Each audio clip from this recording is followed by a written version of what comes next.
Hello my dear friends out there, this is my booktube channel. This is called Rainier Books and it's all the way from the suburb of Farsta just outside Stockholm, Sweden. I am a German-Swedish booktuber and I was always interested in a country called Canada since my older brother ordered brochures about British Columbia, about Ontario, Manitoba and Alberta, and all those years ago was that, and he had the dream to emigrate to the Maple Leaf Country. Well, he stayed where he was born and I emigrated, not that far to the west, but to the very north of Europe. And after having worked in both Western Siberia and Finland, I ended up in Sweden. Anyways, back to Canada and today's video. Last week, the long list of Canada Reads was announced by the CBC. And before we take a look at the books, the 15 books, a quick dive into what Canada Reads actually is. I think it is a marvelous endeavor. Let's let the web page of Canada Reads speak. Canada Reads first aired as a radio show in 2002. In 2010, the program shifted to live shows in studios with audiences. Today, Canada Reads is broadcast on CBC Radio, on CBC TV, and CBC Books CA. Canada Reads also gets people buying books. The first winner of that award, Michael Ondaatje's In the Skin of a Lion, that came out and that won in 2002, and Ondaatje's novel, which is a love story and a mystery set in the turbulent new world of Toronto in the 1920s. This novel was the winner of Canada Reads, and it sold 70,000 copies after the show, years after the novel was first published. Since then, every winning book has become a national bestseller, and in recent years, all 5 books have become bestsellers. So it's a great event for book selling. How are the books chosen? Well, each year, Canada Reads books are chosen by participating panelists through a kind of matchmaking process. The CBC Books team works with each panelist directly, suggesting books to them based on their preferences and profiles as readers. The annual long list is comprised of titles that are either on the shortlist or were under serious consideration as potential matches for panelists. Both the long list and the eventual shortlist are therefore determined by the Canada Reads panelists and their passions, first and foremost. Being on the long list does not preclude a book from being on the shortlist in the future, so that is possible. This is almost a national event in Canada, like the Eurovision Song Contest is here in Sweden, that takes up the whole spring with its 6 quarterfinals, semi-final and final. But since this is about books and not about questionable Schlager and candy pop music, I definitely prefer the Canadian project, but this is of course just an opinion of a book lover. So what are the books on the long list of 2024, you will ask? 15 books, out of which 5 will be selected by a panel of 5 advocates who each and every one will push for just their book. Here are they, the lists, the books on the long list for Canada Reads. Join me to get an overview about some of Canada's most exciting releases, not this year but also in the last years. Badree by Jessica Johns, published by HarperCollins, Canada this year. The protagonist of this book is Mackenzie, a Cree millennial. She wakes up in her 1-bedroom Vancouver, British Columbia apartment clutching a pine bough she had been holding in her dream just moments earlier. When she blinks, it disappears. But she can still smell the sharp pine scent in the air, the nearest pine tree 1,000 kilometers away in the far reaches of Treaty 8. Mackenzie dreams, and some things appearing in her dreams turn up in reality, and crows are following her around, plus she's getting texts from her dead sister on the other side. What is it that haunts her and her family? Set in Alberta, this is a debut novel about the importance and meaning of family relationships. Bad Medicine by Christopher Twin, published by Emanata in October 2023. 5 teens build a fire and sit around it and tell each other horror stories. One by one, the teens try to outdo each other, and the evening evolves into an impromptu storytelling competition.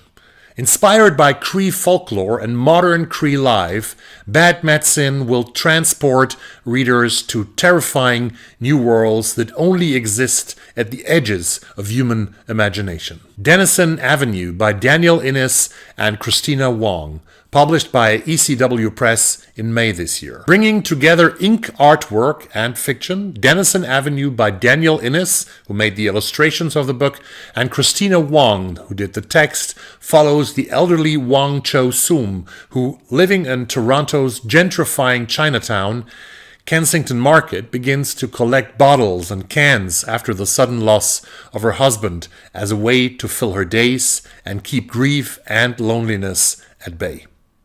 In her long walks around the city, Cho Sum meets new friends. She confronts classism and racism and learns how to build a life as a widow in a neighborhood that is being destroyed and rebuilt, leaving elders like her behind. This book is about aging, it's about loss, and about gentrification. Happy Hour by Malo Granados, published by Verso Books 2 years ago in 2021 in September. Two young women in New York. By day, they sell clothes on a market stall. By night, they weave between Brooklyn, the Upper East Side, and the Hamptons, among a rotating cast of characters, of celebrities and artists. This book is about the thrill of cultivating a life of glamour and intrigue. Happy Hour, it is a novel about getting by and having fun in a system that wants you to do neither. Jeanne by Celine Knight, published by Book Huck Press in September last year, 2022. 1930s Vancouver. Hogan's Alley is a thriving black and immigrant community located in the East End. Jeanne is a creative, observant child who moves to the alley with her mother, Maddie, a jazz singer with a growing alcohol dependency problem. Jeanne quickly makes meaningful relationships with two mentors and a girl her own age. Estelle, whose resilient and entrepreneurial mother is grappling with white scrutiny and the fact that she never really wanted a child. Told through the fascinating lens of a bright woman in an oft disquieting world, this book is intimate and urgent, not just an unflinching look at the destruction of a vibrant community, but also a celebration of the black lives within. Mama Sketch, a Cree coming of age by Daryl J. McLoud, published by Douglas and McIntyre on September 15, 2018, so this is 5 years old actually. Growing up in the tiny village of Smith, Alberta, Daryl J. McLoud was surrounded by his Cree family's history. In a spiral of events, Daryl's mother turned wild and unstable, and their home life became chaotic. The fractured narrative of Mama Sketch mirrors Bertha's attempts to reckon with the trauma and the abuse that she has faced in her own life, and it also captures an intensely moving portrait of a family of strong personalities, deep ties, and the shared history that both binds and haunts them. An uplifting account of overcoming personal and societal obstacles. In spite of the traumas of Daryl's childhood, deep and mysterious forces handed down by his mother helped him survive and thrive. Her love and strength stayed with him to build the foundation of what would come to be a very fulfilling and adventurous life. Meet Me at the Lake by Carly Fortune, published in May 2023. Fern Brookbanks has wasted far too much of her adult life thinking about Will Baxter. She spent just 24 hours in her early 20s with the aggravatingly attractive, idealistic artist, a chance encounter that spiraled into a day-long adventure in Toronto. The timing was wrong, but their connection was undeniable. They shared every secret, every dream, and made a pact to meet 1 year later. Fern showed up, Will didn't. 9 years later, Fern's life is in disarray, and suddenly Will shows up again. Can they save each other? This sounds like a romance, and it is a romance. Goodreads has had this book nominated for Best Romance in 2023, and, well, it's not directly my piece of cake. Will Canada reads this as 1 out of 5 in 2024? We'll see. Reuniting with Strangers by Jenny Lee Austria Bonifacio, published by Douglas and McIntyre on September 9, 2023. A 5-year-old boy named Monolith moves from the Philippines to live with his mother in Canada. He reacts with aggressions. Everyone wants to know why, and everyone has a theory. But unlike the solid certainty his name suggests, the answer isn't so simple. Playing in several places from the Philippines to Toronto, the author takes us readers into the kaleidoscope of the Filipino diaspora, uncovering the displacement, the estrangement, and resilience, and also the healing that happened behind closed doors. Jenny Lee Austria Bonifacio's stunning debut opens a window into the homes and the hearts of the Filipino-Canadian community. Shut Up You're Pretty by Tia Mutonji, published by Arsenal Pulp Press on April 1, 4 years ago in 2019. In Tia Mutonji's disarming debut story collection, a woman contemplates her Congolese traditions during a family wedding.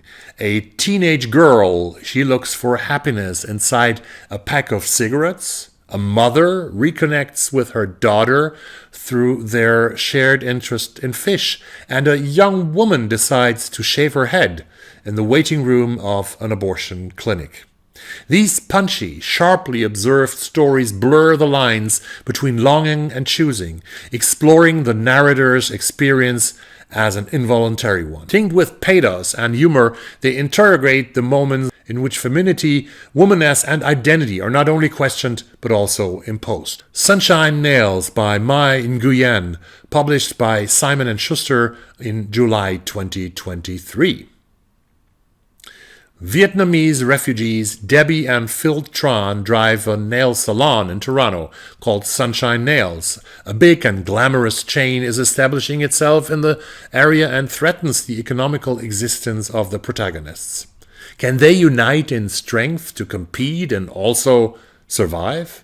Full of memorable manicures and even more memorable characters. A humorous and a heartfelt novel about family, resilience, and what it means to start over again. The Future by Catherine Leroux, translated from the French-Canadian by Suzanne Uriot, published by Biblioasis in September 2023. This book is a different story of Detroit that was never surrendered to the United States. Its residents deal with pollution, poverty, and the legacy of racism and strange and magical things that are happening. Children rule over their own kingdom in the trees, and burnt houses regenerate themselves. A lyrical testament to the power we hold to protect the people and places we love together. The Innocence by Michael Crummy, published by Anchor Canada on September 29, 2020. A brother and a sister are orphaned in an isolated cove on Newfoundland's northern coastline. Their home is a stretch of rocky shore governed by the feral ocean by a relentless pendulum of abundance and murderous scarcity. Still children with only the barest notion of the outside world, they have nothing but the family's boat and the little knowledge passed on haphazardly by their mother and father to keep them. This novel is richly imagined, and it's also compulsively readable, a riveting story of hardship and survival, and an unflinching exploration of the bond between brother and sister. By turns electrifying and heartbreaking, it is a testament to the bounty and barbarity of the world, to the wonders and strangeness of our individual selves. The Winter Night by Jess Baddis, published by ECW Press on April 4 this year, 2023. The Knights of the Round Table are alive in Vancouver, British Columbia, but when one winds up dead, it's clear the familiar stories have taken a left turn. The Winter Nights is a propulsive urban fairy tale and detective story with queer and trans heroes that asks what it means to be a myth, who gets to star in these tales, and ultimately how we make our stories our own. What Comes Echoing Back by Leo McKay Jr., published by Vagrant Press in April this year. The worst moment of Sam's life was captured on video, and it was shared across the internet for all to gawk at. This is something she has in common with Robert, who just wants to move past the mistakes that he has made, if only his small town will let him. When the two meet in a high school music class, they start to find their way to each other. Music might offer a way not only forward, but forward together, if Sam and Robert can really overcome the echoes of the past, of the moments that made them infamous. Woke Up Like This by Amy Lee, published in October this year. Planning the perfect prom is one last to-do on ultra-organized Charlotte Wu's high school bucket list. So far, so good, if not for a decorating accident that sends Charlotte crash-landing off a ladder, face first into her obnoxiously ripped arch-nemesis J.T. Renner. Worse? When Charlotte wakes up, she finds herself in an unfamiliar bed at 30 years old with her bearded fiancé Renner by her side. Either they've lost their minds, or they've been drop-kicked into the future and into adulthood, forever trapped in the 30-year-old bodies of their future selves. Well, with each other as their only constant, Charlotte and Renner discover all that's changed in the time they've missed. Charlotte also learns there's more to Renner than irritating jock charm, and that reaching the next milestone isn't as important as what happens in between.